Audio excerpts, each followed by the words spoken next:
gracias a Amparo y gracias a las ordinarias por seguir organizando estas ordinarieces que tanto nos gustan, ¿no? Yo voy a empezar haciendo algunas precisiones, porque ordinarias nos invitaron a presentar algo que estuviéramos trabajando con la noción de contactos-contacto. Y yo, en realidad, yo no estaba trabajando nada de esto. Tengo que empezar desde ahí. Pero pensé que algunas de las bases ideológicas, materiales que me hacen trabajar todos los días y que intentan dar un poco de sentido a mi vida y a lo que hago, a lo mejor podrían ser utilizadas para este encuentro, ¿no? Por otro lado, la segunda cuestión que me gustaría decir es que a mí esto del contacto, solo el hecho de estar aquí, aunque sea en esta horrible disposición, me parece que ya cumplimos un objetivo. O sea que, por lo menos, no es tanto lo que se diga, sino las cosas que hacemos, ¿no? De tal manera que egoístamente me parece que es un gran aporte. Yo voy a hablar de algo que no sé qué os va a parecer, pero bueno, yo os lo cuento y luego me decís. Creo que en este momento se está hablando mucho desde determinados aspectos afectivos, emocionales, psicológicos, que creo que son fundamentales, pero me parece que también hay una dimensión material que no podemos perder de vista. Y yo voy a hablar de una dimensión material, o sea, yo soy un poco viejuna, pero me parece que la dimensión sociomaterial hay que tenerla en cuenta. Y hay que tenerla en cuenta, y por eso además también presento algo aquí, porque creo que esta crisis nos ha golpeado y nos está creando una nueva sensibilidad colectiva. Una sensibilidad colectiva y un imaginario colectivo que me parece que se presenta tremendamente reaccionario y que me preocupa profundamente.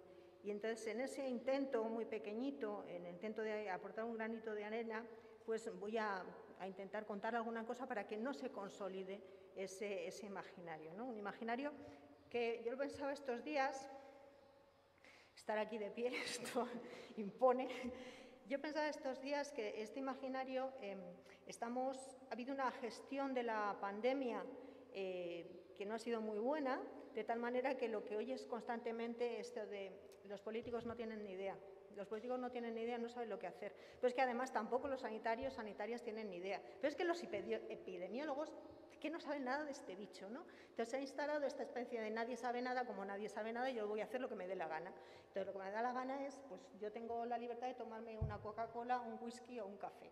Entonces, el tema de la libertad no me parece que sea baladí, me parece que nos está diciendo mucho. Entonces, yo quiero recuperar una cosa muy histórica de estos de los materialismos históricos, ¿no? ¿Qué he preparado? He preparado una cosa que a ver si puedo explicar. No tengo mucho tiempo, pero voy a contar muy resumidamente. Mi idea es trabajar el concepto de distancia social. Creo que mi hijo cuando era pequeño, cuando le preguntaba algo, digo, ¿y esto qué significa? Y dice, pues como su propio nombre indica, la distancia social es la distancia social. Y voy a explicarlo luego, ¿no? Y a eso lo dedicaré bastante tiempo, ¿no? Una distancia social que creo que tenemos que verla no solo en términos de clase y en términos socioeconómicos, sino también en términos de poder. De tal manera que cada vez nuestra distancia social es más grande y las posibilidades de comunicación son más difíciles y más pequeñas, porque los de arriba no tienen ningún interés en nosotros y porque cuando partimos de abajo lo que hacemos es relacionarnos, pero nos relacionamos con mucho tacto, porque nos relacionamos desde la subalternidad. Y porque si no lo hacemos con tacto salimos del juego, y si rompemos las reglas del juego ya no tenemos nada que cambiar, entonces es como si estuviéramos atrapados. Un poco esa es la idea, ¿no? Entonces, he trabajado esto de la distancia social y luego por eso hablo del simulacro del contacto, que si me da tiempo lo leeré o si no ya os lo cuento en otro momento o está escrito, ¿vale? Lo primero que hice fue buscar imágenes de la distancia social. Estas son algunas imágenes de distancia social. Distancia social. Distancia social. Aquí pone distancia social por todas partes, ¿no? Y entonces lo que hice fue ir a la Organización Mundial de la Salud y decir, bueno, vamos a ver si habla de distancia social, ¿no? Y entonces nos dice qué hacer para mantener y mantener a los demás a salvo del COVID. Y nos dice, guarde al menos 1 metro de distancia entre usted y otra persona. No está hablando de distancia social, está hablando de distancia física, ¿no? Dice, a fin de reducir sus riesgos de infección, cuando otros tosen, estornudan o hablan. Mantenga una distancia aún mayor entre usted y otras personas en un espacio interior. Está hablando de distancia física, ¿no? Cuanta mayor distancia, mejor. ¿Qué nos dice también el Ministerio de Sanidad? Que en este caso, y frente a la pandemia, pues algo tendría que decir, ¿no? Nos ha dicho muchas cosas, pero yo he recogido esta imagen, ¿no? Las 6 M's en mentes, ¿no? Y una de las cosas que habla es de metros, al menos 1,5 metros entre las personas y menos contacto en una burbuja estable, ¿no? De momento, aquí parece que no habla de distancia social. Y entonces hice una cosa que siempre decimos al alumnado que no se puede hacer, pero entonces lo he hecho, que es ir a la Wikipedia. Entonces voy a la Wikipedia y dice distanciamiento físico, distanciamiento personal o sana distancia. Bueno, y fui a otra cosa que se llama la Fondeu, RAE, buscador urgente de dudas, y dice la expresión distanciamiento físico, hace referencia a la mayor o menor lejanía entre las personas, que puede medirse en metros, mientras que el distanciamiento social, es otro concepto, distanciamiento social, no habla de distancia social, habla de distanciamiento social. Alude al grado de aislamiento de una persona o un colectivo en el seno de una sociedad. La idea de distanciamiento social yo creo probablemente tiene alguna conexión con lo que van a hacer luego mis compañeros, ¿no? Con esto del abrazo, pero habla de distanciamiento social y del aislamiento y de otra serie de problemas. Como habéis visto, hasta aquí la idea de distancia social, lo que yo creo es que no está hablando de distancia social, estamos todo el tiempo hablando teóricamente de distancia física, pero en realidad lo que os quiero plantear es que es un lapsus, y el término lapsus sabéis perfectamente que se ha cogido de la psicología, fundamentalmente del psicoanálisis, y que Freud lo explotó, ¿no?, hasta la saciedad, y que no es ni más ni menos que es una manifestación del inconsciente en forma de un equívoco que aparece en expresiones conscientes, que se ha demostrado que no es ni aleatorio ni es arbitrario y que además se acopla también a las cadenas del lenguaje que ni siquiera somos conscientes cuando lo estamos reproduciendo. Utilicé el diccionario de Laplanche y Pontalis y nos dice que los chistes, los lapsus linguae o el olvido de palabras es una forma de energía potencial presente. El trauma actúa como un elemento desencadenante revelador de una estructura. Y es ahí donde quiero llegar. Creo que el concepto de distancia social es un magnífico concepto que lo que nos está dando es una realidad muy visible de la estructura social. Porque hay una estructura social donde lo que se ha impuesto es la distancia social. Ya la había antes, pero creo que en esta pandemia se están agrandando, ¿no? Cuando hablo de la distancia social, rápidamente lo que me viene a la cabeza es el primer cierre perimetral de las zonas sanitarias. Yo no sé si sabéis que existen zonas sanitarias. Yo tampoco lo sabía hasta septiembre, ¿no? Fue un descubrimiento nuevo.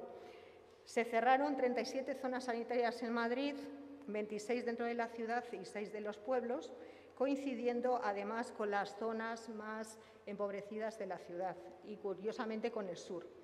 Como veis, el diagrama que pone aquí está muy bien porque aquí, como veis, no hay distancia física. Todos los barrios se están tocando, sin embargo, lo que hay es distancia social. Cuando se abrieron determinadas zonas básicas, como Usera o como Vallecas, por ejemplo, se cerraron otras, por ejemplo, La Moraleja o otras de la zona norte, ¿no? La cuestión fundamental es que es fundamental que no nos juntemos. O sea, yo creo que esa era la idea. Pero esa es una idea, ¿no? Y la otra que me venía a la cabeza es esta, ¿no? En Ceuta no hay distancia física. Tú vas caminando por Ceuta y te llegas a la bahía. Pero lo que hay es una distancia social. Nos encontramos con la frontera donde hay mayor desigualdad social, ¿no? Esta es una imagen que me decía Carlos que luego a lo mejor recuperaban. Hay una distancia social abismal, ¿no? Entonces, lo que pasó hace un mes yo creo que nos da reflejo de esto. Porque, os decía, la distancia social siempre ha existido. Creo que la estamos viendo más y además creo que se ha agrandado. Ha aumentado la distancia entre los ricos y los pobres en términos así muy rápidos. El informe Forbes, que hace análisis de los millonarios y los 1000 millonarios, el último análisis lo que nos dice es que a pesar de la pandemia o incluso gracias a la pandemia, este último año se han batido todos los récords del aumento de ricos. Hay 600.000 millonarios más que hace un año. Y no solo ha aumentado el número de 1.000 millonarios, sino que ha aumentado la cantidad de dinero que tienen esos 1.000 millonarios. De hecho, los 10 hombres más ricos del mundo, y hablo de hombres porque son todos hombres, tienen, a ver qué me he perdido, no.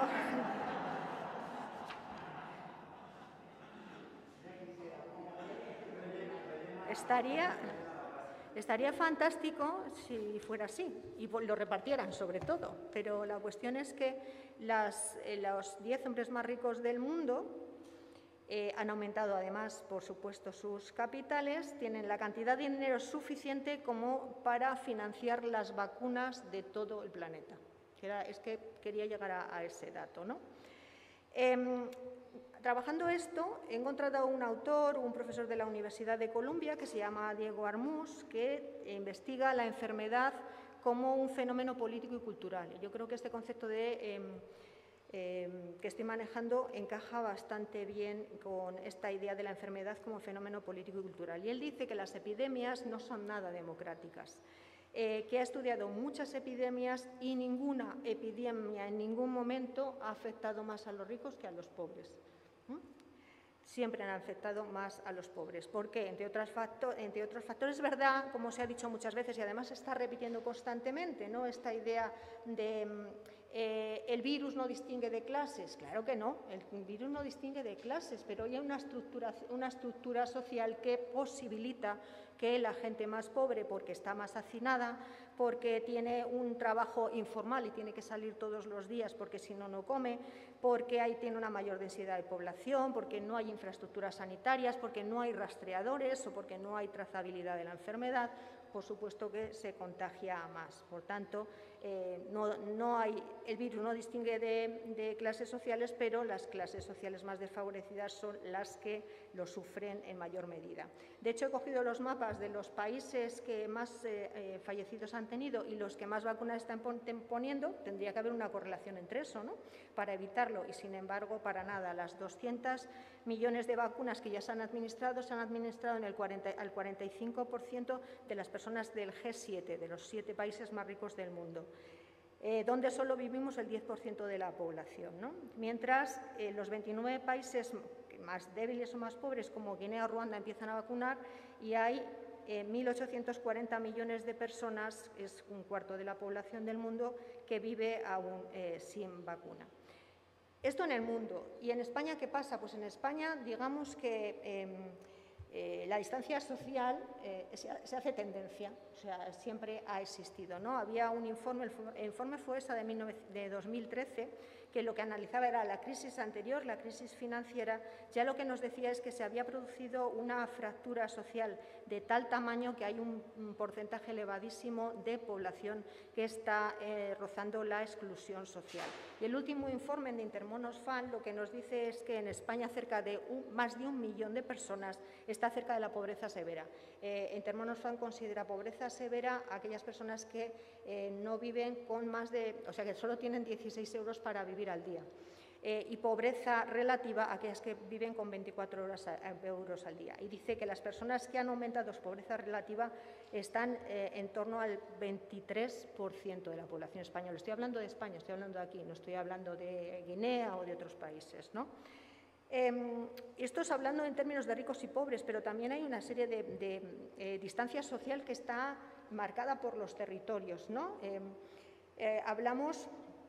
Durante una temporada hemos hablado constantemente de Cataluña. Cataluña era el foco, el centro, volvemos otra vez un poco, pero luego Madrid, ¿no? La gente estaba de Madrid hasta arriba, no me extraña, pero se ha hablado muy poco, por ejemplo, de la España vaciada. Digo, por ejemplo, ¿no? Sobre todo porque yo soy de esa zona, de una zona de la España vaciada, y se piensa muy poco en La distancia social entre el campo y la ciudad, hablamos de la pobreza y pensamos en las colas del hambre, pero nos pensamos en nuestros barrios, pero no pensamos, por ejemplo, en qué está pasando en las zonas rurales. La ganadería prácticamente ya no existe porque los ganaderos gastan más en alimentar a los animales de la producción que sacan, y la agricultura, yo que soy, además, voy a poner este ejemplo, lo conozco bien, de una zona de secano, el cambio climático está acabando con las posibilidades del campo. O sea, solo pueden sobrevivir en el campo quien tiene grandes, inmensas explotaciones. El otro día estamos en momento de recoger la cosecha y el otro día, el domingo, hubo unas tormentas de granizo y ha acabado con la cosecha de este año de la zona de secano, no sé de otras zonas, ¿no? Con lo cual es imposible casi vivir en esas zonas. También hay una diferencia clara entre los barrios ricos y los barrios pobres. Nos estábamos quejando de tener que teletrabajar, pero es que tenemos la suerte de teletrabajar porque muchas personas no pueden ni teletrabajar porque se han quedado sin trabajo, o muchas han tenido que ir a trabajar porque eran personas de servicios esenciales. Hay un informe donde se demuestra cómo hay un porcentaje importante de población que ha ido a trabajar enferma porque eran de servicios esenciales. Y estoy hablando de personal sanitario, estoy hablando de cajeras, estoy hablando de conductores. Y ahora que tenemos tanto cuidado de no contagiar, bueno, pues que sepamos que a esas personas se les ha obligado en algunos casos, y digo obligado porque eran conscientes sus empresas o incluso las administraciones de que estaban enfermas, ¿no? Además de esta distancia social entre barrios, una de las cosas que destacaría es que por un lado están los barrios tal y por otro lado están los barrios con menos posibilidades. Los barrios con menos posibilidades, lo que ha aflorado es un fenómeno que siempre ha estado ahí, pero no ha sido tan presente, como es el tema de la solidaridad. Porque hablamos de las colas del hambre, yo creo que hay que hablar de ellas, pero también hay que hablar de la solidaridad vecinal y la capacidad de respuesta y cómo mucha gente se ha podido mantener a base de dar de la comida que les daban sus vecinos, ¿no? Dentro de, bueno, y luego tengo más cosas, pero otra de las distancias fundamentales entre las mujeres y los hombres, y me parece que esto tampoco es baladí. Y voy a decir 3 cosas muy rápidas que me están apuntando. La primera, en el tema del empleo. A pesar de ser menos mujeres empleadas, somos más mujeres paradas. Y, de hecho, cuando nos están dando los datos del paro, que últimamente, el último mes ha sido un buen dato de empleabilidad, se habla de que el número de parados ha disminuido, pero están en términos absolutos. Cuando hablamos de paro de hombres y de mujeres, las mujeres siguen aumentando el número de paradas. O sea, hay que hacer esa diferencia de género. Hay otro tema importante que se abre ahí. El tema, no hablo ya de la brecha salarial o no hablo de las personas empleadas sin convenio, por ejemplo, las empleadas de hogar, donde lo tienen mucho peor, o de las mujeres inmigrantes sin papeles, ¿no? Porque no me da tiempo. Pero otra de las brechas que se ha abierto entre hombres y mujeres es la brecha de cuidados. Esta pandemia, la brecha de cuidados ha quedado clarísima. En la pandemia las mujeres se han sobresaturado de trabajo. O sea, si trabajábamos poco, han trabajado muchísimo más. Y además es que ahora cuesta despegarse de determinadas tareas que has adquirido durante la pandemia, ¿no? Hay varios trabajos que así lo demuestran. Y la última brecha de género, por señalar algunas, la violencia de género.